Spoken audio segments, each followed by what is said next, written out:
लातों के भूत बातों से कभी नहीं मानते, ये बात तो लगता है पाकिस्तान के लिए बनी है। क्योंकि इतनी वॉर्स हारने के बाद भी पाकिस्तान हर बार आ जाता है मुंह उठा के कि मैं इंडिया के पास जा रहा हूँ वॉर लड़ने या फिर टेरर अटैक करने, बट हर बार पाकिस्तान को मुंह की खानी पड़ती है। इंडिया और पाकिस्तान दो ऐसे कंट्रीज है जो एक दूसरे को अपनी आइडेंटिटी के लिए थ्रेट मानते हैं, अपनी एग्जिस्टेंस के लिए थ्रेट मानते हैं। दोनों कंट्रीज का रिलेशन समझने से पहले दोनों कंट्रीज का ये समझना जरूरी है कि इनमें शेयर्ड हिस्ट्री रही है, दोनों कंट्रीज का शेयर कल्चर भी रहा है, और दोनों कंट्रीज कॉलोनियल पास्ट के सफर रहे हैं, यानी कि ब्रिटिश की कॉलोनी रहे हैं काफी लंबे समय तक। इंडिया और पाकिस्तान के रिलेशन में टाइमलाइन ऑफ इवेंट्स को समझना बहुत जरूरी है। 1947 में वॉयलेंट पार्टीशन से दो इंडिपेंडेंट नेशन बने, जिसमें एक इंडिया था और दूसरा पाकिस्तान। इस वॉयलेंट पार्टीशन में काफी लोगों की जान चली गई क्योंकि यहाँ पे मैसिव राइट्स हुए थे, और ये ह्यूमन हिस्ट्री का one of the biggest migration माना जाता है। उस टाइम पर जम्मू एंड कश्मीर को ऑप्शन दिया था, या तो आप इंडिया के साथ जुड़ जाइए या पाकिस्तान के साथ जुड़ जाइए, बट जम्मू एंड कश्मीर जो एक प्रिंसली स्टेट था उसने डिसाइड किया कि वो इंडिपेंडेंट रहेंगे। 1947 में ट्राइबल ग्रुप्स जो बैक्ड होते हैं बाई पाकिस्तानी आर्मी वो जम्मू एंड कश्मीर में एंटर कर जाते हैं। उस टाइम पे जम्मू एंड कश्मीर के किंग राजा हरी सिंह इंडिया की हेल्प मांगते हैं, बट इंडिया के प्राइम मिनिस्टर जवाहरलाल नेहरू जी कह देते हैं कि जम्मू एंड कश्मीर इंडिया का इंटीग्रल पार्ट नहीं है और हम किसी भी कंट्री में इंटरफेयर नहीं करते हैं। तो उस टाइम पे जम्मू एंड कश्मीर के राजा हरी सिंह इंडिया के साथ इंस्ट्रूमेंट ऑफ एक्सेशन साइन करते हैं, जिससे जम्मू एंड कश्मीर इंडिया का इंटीग्रल पार्ट बन जाता है, और इंडिया और पाकिस्तान के बीच में वॉर होती है जिस वॉर को इंडिया जीत जाता है। जब वॉर चल रही होती है तो प्राइम मिनिस्टर नेहरू यूएन जाते हैं यूएन के रेजोल्यूशन के लिए, और यूएन का रेजोल्यूशन आता है कि दोनों कंट्रीज लाइन ऑफ कंट्रोल पे रहेंगे और सीज फायर को मेंटेन करेंगे। इस रेजोल्यूशन के बाद क्या होता है कि 1/3 पार्ट ऑफ कश्मीर पर तो पाकिस्तान कंट्रोल करता है, जिसको आज हम कहते हैं पाकिस्तान ऑक्यूपाइड कश्मीर, और 2/3 पार्ट पर इंडिया रिटेन करता है कंट्रोल। 1949 में यूनाइटेड नेशन सिक्योरिटी काउंसिल कहती है कि कश्मीर में रेफरेंडम होना चाहिए, बट रेफरेंडम कश्मीर में कभी नहीं कराया जाता है। इंडिया पाकिस्तान रिलेशन में काफी अप्स एंड डाउन्स आएंगे, बट इंडस वाटर ट्रीटी इस रिलेशन में सबसे पॉजिटिव एस्पेक्ट है, क्योंकि इस ट्रीटी को अभी तक कभी ब्रेक नहीं किया गया था और इसको 1960 में वर्ल्ड बैंक के मीडिएशन से साइन कराया गया था। इस ट्रीटी के under 3 rivers that is Sutlej, Beas और रावी का पानी तो इंडिया यूज करेगा, एंड इंडस, झेलम और चेनाब का पानी पाकिस्तान यूज करेगा। ये ट्रीटी आज तक बहुत अच्छे से चलती आ रही थी, बट 2025 में फालगाम टेरर अटैक के बाद इंडिया ने इस ट्रीटी को पाकिस्तान के साथ सस्पेंड कर दिया है। फिर 1965 में सेकेंड इंडो पाक वॉर होता है। पाकिस्तान को लगता है कि इंडिया पहले से 1962 की वॉर चाइना के अगेंस्ट हार गया है, तो ये सही टाइम है इंडिया पर अटैक करने का और कश्मीर वापस लेने का। पाकिस्तान भूल गया था कि इंडिया ने इस टाइम पे काफी वेपन्स को प्रिक्योर किया था, हमने अपनी आर्म्ड फोर्सेस को काफी मॉडर्नाइज किया था और हम वॉर के लिए प्रिपेयर थे, और इस वॉर में हमने पाकिस्तान को धूल चटाई। इंडिया के टैंक्स लाहौर तक चले गए थे। ये इंडिया के लिए काफी इंपॉर्टेंट विन थी, स्ट्रेटेजिक विन थी, और 1966 में ताशकंद डिक्लेरेशन कराया जाता है जिसको सोवियत यूनियन मीडिएट करता है। ये डिक्लेरेशन कराया गया था ताकि इंडिया और पाकिस्तान के बीच में पीसफुल रिलेशंस एस्टेब्लिश किए जा सके। इंडिया और पाकिस्तान के बीच में 1971 में फिर से एक वॉर होती है जिसको हम बांग्लादेश लिबरेशन वॉर कहते हैं। इस वॉर में इंडिया साउथ एशिया की पूरी जियोपॉलिटिक्स को चेंज कर देता है, क्योंकि इस वॉर से पहले पाकिस्तान के 2 पार्ट होते थे, दैट इज वेस्ट पाकिस्तान एक यहाँ पे और एक ईस्ट पाकिस्तान यहाँ पे होता था, जिसको आज के टाइम पे हम बांग्लादेश कहते हैं। जब 1971 में वॉर होती है तो इंडिया इस वॉर को जीत जाता है और यहाँ पे एक separate state new country Bangladesh बना दिया जाता है। पर इस वॉर के टाइम पे एक और चीज होती है कि यूके और यूएसए की नेवी दोनों तरफ से इंडिया को घेर लेती है, यहाँ पे आती है पाकिस्तान को सपोर्ट करने के लिए। बट इससे पहले हम 1971 में सोवियत यूनियन के साथ treaty of peace and friendship को साइन कर लेते हैं, तो हमारी हेल्प करने के लिए यूएसएसआर आ जाता है, तो यूएसए और यूके की नेवीज को वापस जाना पड़ता है यहाँ से।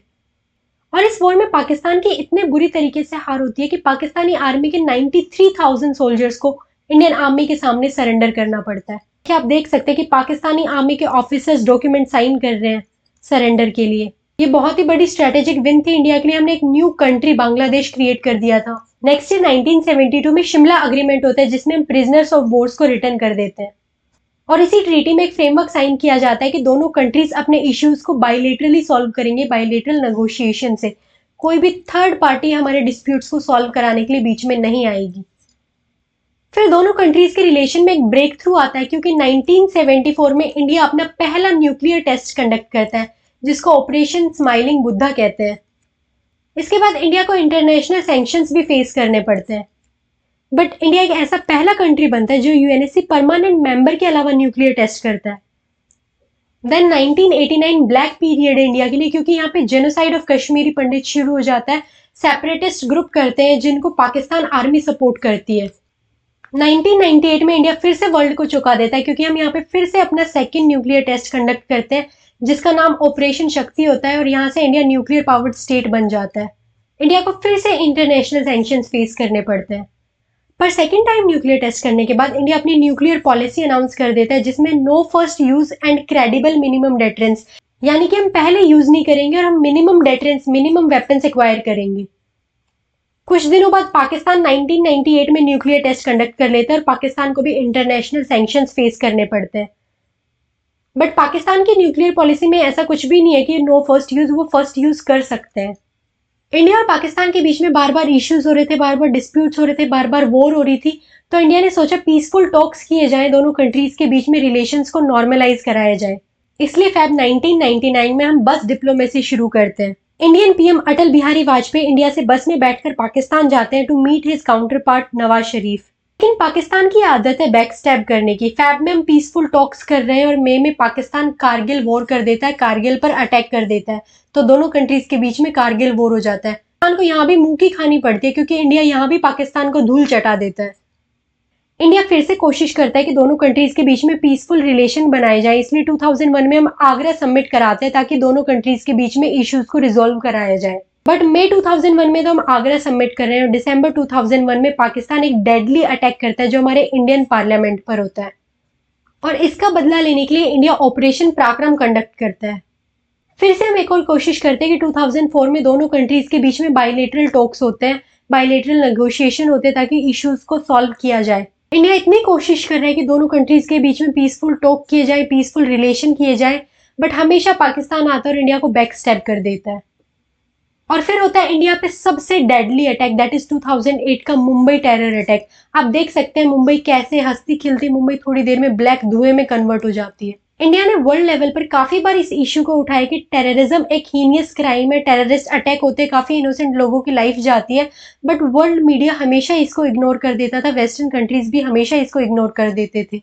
देन 9/11 अटैक होता है अमेरिका पर, उसके बाद अमेरिका एक्टिवली काम करता है, एक्शंस लेता है कि हमें टेररिज्म को खत्म करना है, और 26/11 फिर से इंडिया की हिस्ट्री में एक ब्लैक चैप्टर बन के रह जाता है।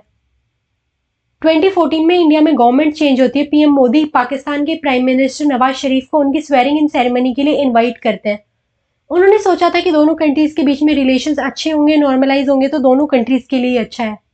तो इसी को और कंटिन्यू करने के लिए 2015 में पीएम मोदी सरप्राइज विजिट करते हैं पाकिस्तान में, जब पीएम नवाज शरीफ की ग्रैंड डॉटर की शादी होती है, वहां जाते हैं ताकि रिलेशन और अच्छे से हो और अच्छे इंप्रोवाइज हो दोनों कंट्रीज के बीच में। बट आपने देखा होगा, ऑब्जर्व किया होगा कि जब भी इंडिया कोशिश करता है कि हम पीसफुल टॉक करेंगे, अच्छे रिलेशन बनाएंगे, फिर से पाकिस्तान कुछ ना कुछ ऐसी हरकत कर देता है कि दोनों कंट्रीज के रिलेशन फिर से खराब हो जाते हैं। तो पाकिस्तान 2016 में पठानकोट अटैक करता है, फिर 2016 में अगेन उरी अटैक करता है। इंडिया इसका बदला सर्जिकल स्ट्राइक से लेता है, और इंडिया की हेल्प से 2018 में पाकिस्तान को FATF ग्रे लिस्ट में ऐड कर दिया जाता है। FATF क्या होता है? फाइनेंशियल एक्शन टास्क फोर्स, जो टेररिस्ट की फंडिंग को रोकता है और मनी लॉन्ड्रिंग को भी रोकता है। 2018 में करतारपुर कॉरिडोर को स्टार्ट किया गया ताकि दोनों कंट्रीज के बीच में अच्छे से रिलेशन बने और फिर से पीस एस्टेब्लिश हो सके। 2019 में इंडिया बालाकोट एयर स्ट्राइक करता है, जिसमें इंडिया जैश ए मोहम्मद टेरर ग्रुप के बिगेस्ट ट्रेनिंग कैंप को खत्म कर देता है। 2022 में बाइडेन की सपोर्ट से पाकिस्तान को FATF ग्रे लिस्ट से हटा दिया जाता है। बट अगेन पाकिस्तान किसी पीसफुल रिलेशन नहीं बनाता, कुछ अच्छा काम नहीं करता, ऐसे नहीं सोचता कि हमें इंडियन सब कॉन्टिनेंट का फायदा सोचना चाहिए कि दोनों कंट्रीज अच्छे से रहेंगे तो उनका भी फायदा है, हमारा भी फायदा है। बट ऐसा कुछ भी नहीं है। 2025 में पाकिस्तान ने फिर से इंडिया पर फालगाम टेरर अटैक कराया। दोनों कंट्रीज के बीच में काफी सारे डिस्प्यूट्स है, काफी सारे कॉन्फ्लिक्ट्स है, जिसमें से एक सियाचिन ग्लेशियर का कॉन्फ्लिक्ट भी है। ये डिस्प्यूट अनडिफाइंड बाउंड्री पे है जो बियॉन्ड NJ 9842 पॉइंट के बियॉन्ड है। 1984 में ऑपरेशन मेघदूत के बाद सियाचिन ग्लेशियर को इंडियन आर्मी कंट्रोल करती है, लेकिन पाकिस्तानी आर्मी क्लेम करती है कि सियाचिन ग्लेशियर उनकी साइड की LOC पर है। पर सियाचिन इंडिया के लिए क्यों इंपॉर्टेंट है? क्योंकि ये स्ट्रेटेजिकली इंपॉर्टेंट है हमारे लिए, और ये एक हाईएस्ट बैटल फील्ड है वर्ल्ड में जो 20,000 फीट की हाइट पर लोकेटेड है। और ये आप देख सकते हैं कि हमारे लिए स्ट्रेटेजिकली इंपॉर्टेंट है, इसलिए हमारे सोल्जर्स इतने मिनिमम टेम्परेचर पर, इतनी हार्श क्लाइमेटिक कंडीशंस पर भी यहाँ पोस्टेड रहते हैं एक्टिवली। दूसरा सबसे बड़ा डिस्प्यूट दोनों कंट्रीज के बीच में सर क्रीक डिस्प्यूट। ये डिस्प्यूट गुजरात के रन ऑफ कच्छ में 96 किलोमीटर वाटर स्ट्रिप पर है। आप देख सकते हैं मैप में जो ये रेड डॉटेड लाइन है, इंडिया कहता है कि यहाँ से वाटर को डिवाइड किया जाए, लेकिन पाकिस्तान कहता है कि जो एक ग्रीन लाइन है यहाँ से, जहाँ से इंडिया की बाउंड्री है, यहाँ से पूरा वाटर पाकिस्तान को मिलना चाहिए। बट अगर पाकिस्तान को पूरा पानी मिल गया तो यहाँ पे इंडिया का एक्सक्लूसिव इकोनॉमिक जोन कम हो जाएगा और पाकिस्तान का एक्सक्लूसिव इकोनॉमिक जोन बढ़ जाएगा। और ये डिस्प्यूट्स इसलिए भी होते हैं क्योंकि ये रीजन रिसोर्सेज में रिच है, यहाँ पे फिशेज मिलती है, नेचुरल रिसोर्सेज मिलते हैं, तो इसलिए दोनों कंट्रीज इस पार्ट को कंट्रोल करना चाहते हैं। और सबसे बड़ा कॉन्फ्लिक्ट, सबसे बड़ा डिस्प्यूट जो इंडिया और पाकिस्तान के रिलेशन में है वो टेररिज्म है, क्योंकि टेररिज्म का यूज करके हमेशा पाकिस्तान ने इंडिया को बहुत अफेक्ट किया है, बहुत हर्ट किया है। आप देख सकते हैं पिक्चर, कितने डेडली अटैक किए हैं इंडिया पर, कितना ज्यादा हर्ट किया पाकिस्तान ने इंडिया को। कश्मीर में भी टेरर लॉन्च पैड बनाए हैं, पाकिस्तान ने खालिस्तानी सेपरेटिस्ट ग्रुप्स को फंडिंग की है। बट इंडिया की एक क्लियर पॉलिसी है, zero tolerance against terrorism. Terrorism को हम टॉलरेट करेंगे ही नहीं। तो जब भी आप इंडो पाक रिलेशंस पर लेक्चरेट बोलते हैं तो आप कोट कर सकते हैं, हाईलाइट कर सकते हैं कि इंडिया की पॉलिसी है कि जीरो टॉलरेंस अगेंस्ट टेररिज्म। अब तक हमने देखा कि दोनों कंट्रीज के बीच में इतने सारे डिस्प्यूट्स हैं, इतने सारे कॉन्फ्लिक्ट्स हैं, तो हमें लगा नहीं होगा कि दोनों कंट्रीज के बीच में ट्रेड रिलेशंस होंगे। बट दोनों कंट्रीज के बीच में काफी अच्छा ट्रेड होता है, जिसमें इंडिया पाकिस्तान के साथ ट्रेड सरप्लस में रहता है, क्योंकि हम टोटल एक्सपोर्ट करते हैं $278 मिलियन का, बट हम टोटल इंपोर्ट करते हैं सिर्फ $2 मिलियन का। इसमें इंडिया क्या क्या एक्सपोर्ट करता है? इंडिया एक्सपोर्ट करता है कॉटन को, फूड प्रोडक्ट्स को, फार्मास्यूटिकल्स को, कॉफी, टी, ऐसी चीजें इंडिया एक्सपोर्ट करता है। छोटी मोटी चीजें जैसे कि सॉल्ट, सल्फर, सीमेंट वगैरह हम पाकिस्तान से इंपोर्ट कर लेते हैं। यहाँ तक तो सब ठीक चल रहा था, but China Pakistan economic corridor फिर से एक प्रॉब्लम खड़ी करता है इंडिया के लिए, क्योंकि पाकिस्तान ऑक्यूपाइड कश्मीर से पास होता है। यहाँ पे चाइना और पाकिस्तान इकोनॉमिक कॉरिडोर बना रहे हैं। इंडिया के लिए इश्यू क्यों है? क्योंकि पाकिस्तान ऑक्यूपाइड कश्मीर जो 1/3 पार्ट पाकिस्तान कंट्रोल करता है वो इंडिया का इंटीग्रल पार्ट है, तो ये बहुत बड़ा सोवरेनिटी इश्यू है इंडिया के लिए। और पाकिस्तान चाइना अगर ऐसे साथ आएंगे तो हमेशा इंडिया को खतरा रहेगा कि 2 फ्रंट वॉर हम फेस कर सकते हैं, दैट इज चाइना और पाकिस्तान दोनों के साथ हमारी एक साथ लड़ाई हो सकती है।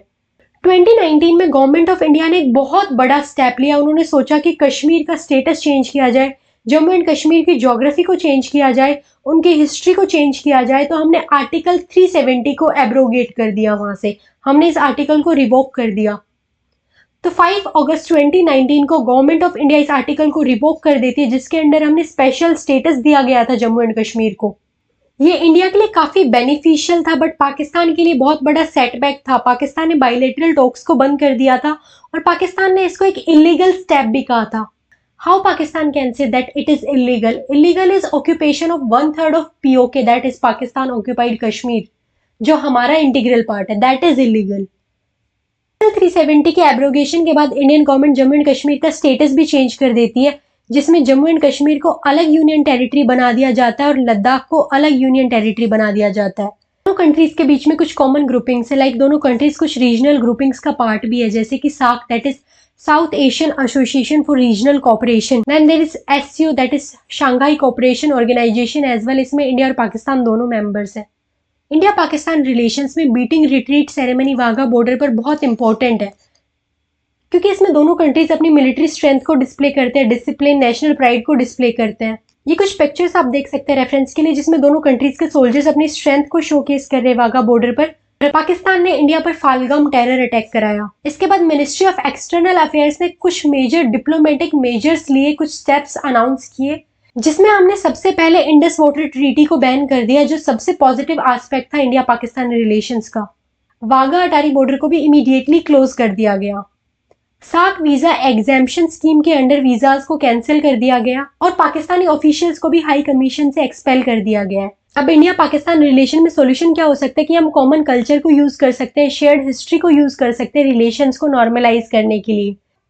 जैसे कि आप देख सकते हैं इंडिया और पाकिस्तान में दोनों साइड में पंजाब एग्जिस्ट कर सकता है, तो कॉमन कल्चर है, शेयर्ड हिस्ट्री है, गाने सिमिलर से है, शादियां होती है, तो इसका हम यूज कर सकते हैं। पीपल टू पीपल अप्रोच को इंक्रीज कर सकते हैं इसके कारण, क्योंकि जितना लोगों में कनेक्शन होगा उतने रिलेशंस नॉर्मलाइज होंगे, उससे गवर्नमेंट पर भी प्रेशर रहेगा कि रिलेशंस को पॉजिटिव रखना है। और अगर दोनों कंट्रीज के बीच में स्टेबल गवर्नमेंट रहे तो भी दोनों कंट्रीज के लिए अच्छा है, बट पाकिस्तान में जनरली स्टेबल गवर्नमेंट टिक नहीं पाती है क्योंकि वहाँ पे मिलिट्री बहुत ज़्यादा इंटरफेयर करती है। करतारपुर कॉरिडोर एक अच्छा स्टेप हो सकता है दोनों कंट्रीज के बीच में रिलेशंस को नॉर्मलाइज करने के लिए। हम स्मार्ट पावर का भी यूज़ कर सकते हैं रिलेशंस को नॉर्मलाइज करने के लिए। स्मार्ट पावर में आता है हार्ड पावर और सॉफ्ट पावर।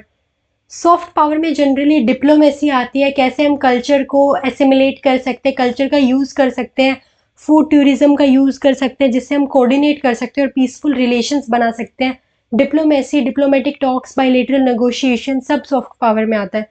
और हार्ड पावर में आता है जैसे कि हमने बालाकोट एयर स्ट्राइक किया था टेररिस्ट को टैकल करने के लिए। यहाँ पे क्रिकेट को भी एक सोल्यूशन के रूप में देखा जा सकता है, बट यहाँ सिचुएशन थोड़ी अलग होती है because it's more than a match.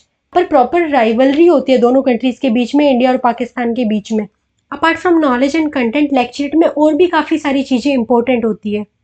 जैसे कि लेक्चरेट की शुरुआत बहुत अच्छी हो जाए, किसी कोट के साथ शुरुआत हो जाए, आप टॉपिक को बहुत अच्छे से इंट्रोड्यूस कर दे तो पहले ही आपका पॉजिटिव इफेक्ट हो जाता है। We can start like we can choose our friends but we can't choose our neighbours. Friends, the topic that I have chosen for my lecturette is Indo-Pak relations. Here you can say Pakistan is the biggest foreign policy challenge to India. Friends, the topic that I've chosen for my lecturate is Indo-Pak relations. I hope the video was helpful. Please like, share and subscribe. Jai Hind. See you next video. Bye-bye.